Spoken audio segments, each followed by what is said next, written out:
put a smile on your face when you're moving from place to place. Good morning, good morning, morning, good morning, morning. Welcome back to the morning show on Tobago Updates Television. I am Adanna Combie, and it's just about 7:29 a.m. So if you're getting to work for 8, you have just about 31 minutes to drop the children off to school and to get yourself safely to work. Remember, the operative word here is safely. Practice safety on our nation's roads. All right, ladies and gentlemen, we continue conversations this morning, and of course, we're speaking with Mr. Gary Griffith, and he's a former police commissioner here in Trinidad and Tobago. And we're specifically talking this morning about the Tobago House of Assembly, the proposed police service, as mentioned by our Chief Secretary, Fali Augustine, here on this very program, and of course in the public spaces. And so we want to get Mr. Griffith's take on this situation this morning. Good morning, Mr. Griffith, and welcome. Hi, good morning to you. Good morning, Tobago. Always my pleasure. Always a pleasure having conversations with you as you bring insight and your own opinion on situations that happen in the public space, especially as it relates to crime, being a former commissioner of police. And of course, you know the situation in Tobago, especially over the recent past, where we've seen a surge in crime. In fact, crime has been escalating over a period of time. And for the past couple of weeks, we've had some serious criminal activity here on the island. And of course, it drove our stakeholders into action to suggest and propose some strategic plans that they can put in place to govern or at least to curb crime here on the island. One of them being, of course, as the Chief Secretary mentioned, Tobago-based policing service that will deal with specific aspects of crime. And of course, we want to get your take on this as well. How do you see this working, or do you see it working and its feasibility? Well, again, good morning. Very innovative, thinking out of the box there by the Chief Secretary. And so let me clarify. This here, what he's speaking about, having a T.H.A. police service, it is by and large similar, if you can look at it on par with Trinidad, where you have the municipal police. So that municipal police works in the regional corporations, and so the police officers will be working directly or indirectly with councillors, with mayors in different districts and different boroughs. And with that, the municipalities, it allows that those individuals who have that responsibility in Trinidad as it pertains to their town, their borough, their city, that they can now have some link immediately with police officers to deal with the basic day-to-day concerns of policing and security in that area. And it works. It works in Trinidad to some extent, where the mayor will have certain concerns because people will be coming to him. And with that now, he will have his own, that police unit that will be dealing with patrolling the markets, the towns, the cities, or whatever. And Tobago now, so this will be almost on par to the municipal police in Trinidad. And Tobago never had that. So it allows some degree of control and responsibility that the politicians will have to assist in giving directives to a law enforcement agency that they may not be able to have to such an extent with the bona fide Trinidad and Tobago Police Service. But let us not believe that this is going to be the be-all and end-all. It is something that is very innovative. But the problem lies, going back to Trinidad, being a previous minister and being a previous commissioner of police, the problem lies in that if there's not a degree of synergy between the municipal police and the Trinidad and Tobago Police Service, it is just going to be cosmetic, and it must not be so. Because when I was commissioner, it was very difficult to be able to interact with the municipal police because they basically report directly to the mayor or whoever is in charge of that region. So with that now, it is hoped that even if you have this T.H.A. police service, there must be that degree of interaction with the Trinidad and Tobago police service and not just be a separate unit. Because if you do that, it will just be nothing more than a glorified security company. And what are some of the discussions that have to be had between the TTPS and this new T.H.A., as you said, is the same level as the municipal policing?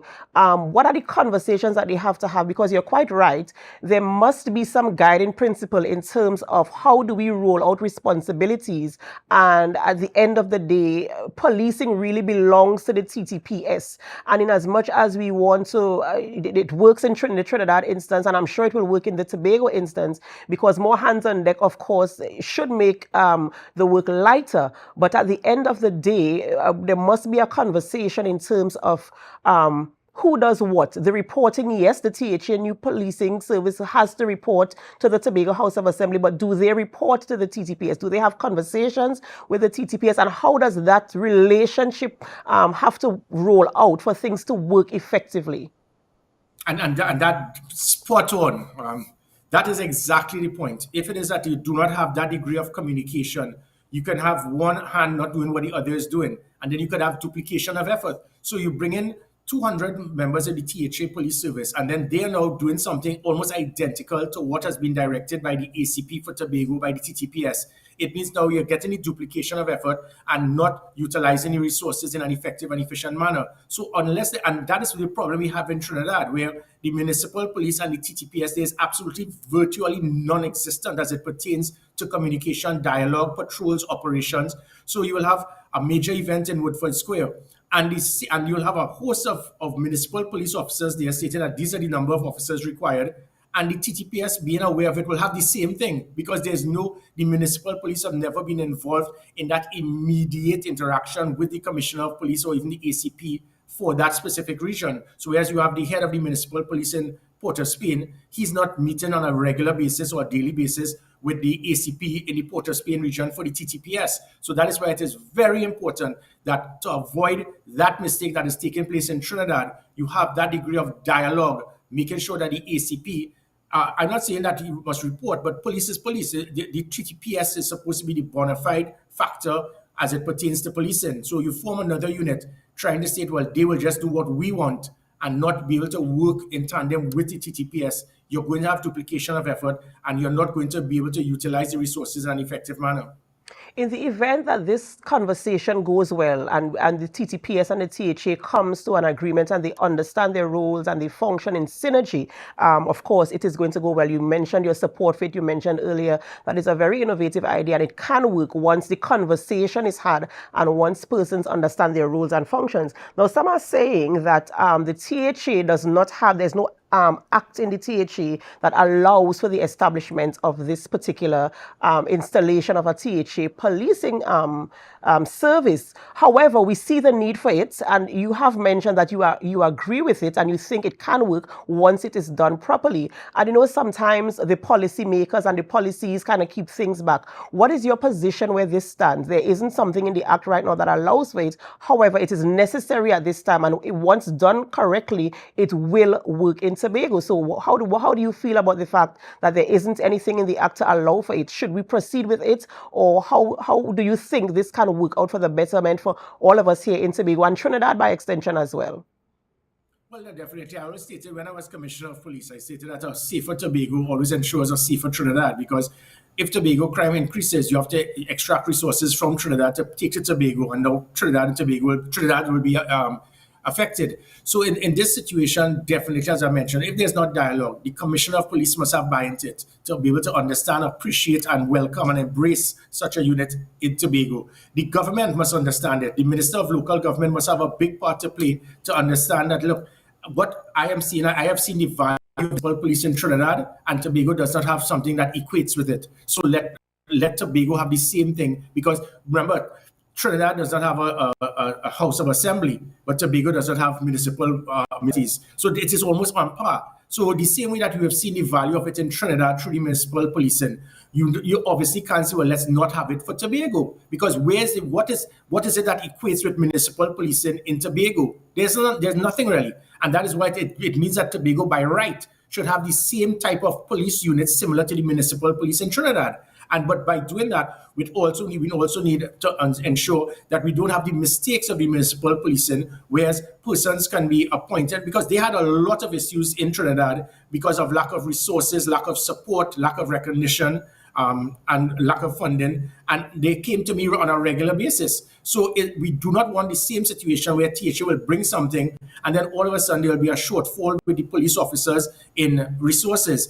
My take has always been, it is not that Trinidad and Tobago needs to increase quantity as it pertains to numerical superiority in officers. We have more police officers in Trinidad and Tobago on par with the population than most places in the Americas. So it is not to increase quantity, it is to enhance quality. So even though this is important, it cannot just be hiring persons and they are semi-trained in understanding the aspects of law enforcement.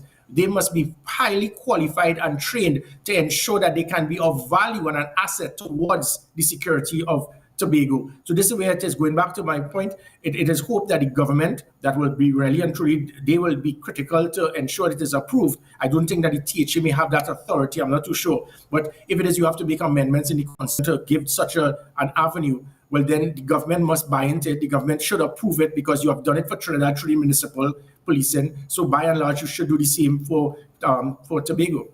I totally agree with you, and we do hope that they have those conversations very soon so that that can come on board in the soonest possible time. I'm enjoying the conversation with you so far, Mr. Griffith, but we have to go for a short break. We still have another topic to discuss. We're going to take a 2-minute break, just 2 minutes, so that we can, get into the next part of the conversation. Ladies and gentlemen, we're speaking with Mr. Gary Griffith, former police commissioner, and somebody who has a lot of intelligence as it relates to dealing with crime, especially here in Trinidad and Tobago. We continue in the conversation, and we hope that you stay with us while we go through this discourse to get some information, some insight, and of course, some ideas from Mr. Gary Griffith. Stay with us. We'll be right back. But in the meantime, we ask you to help us share the live, share the live, share the live.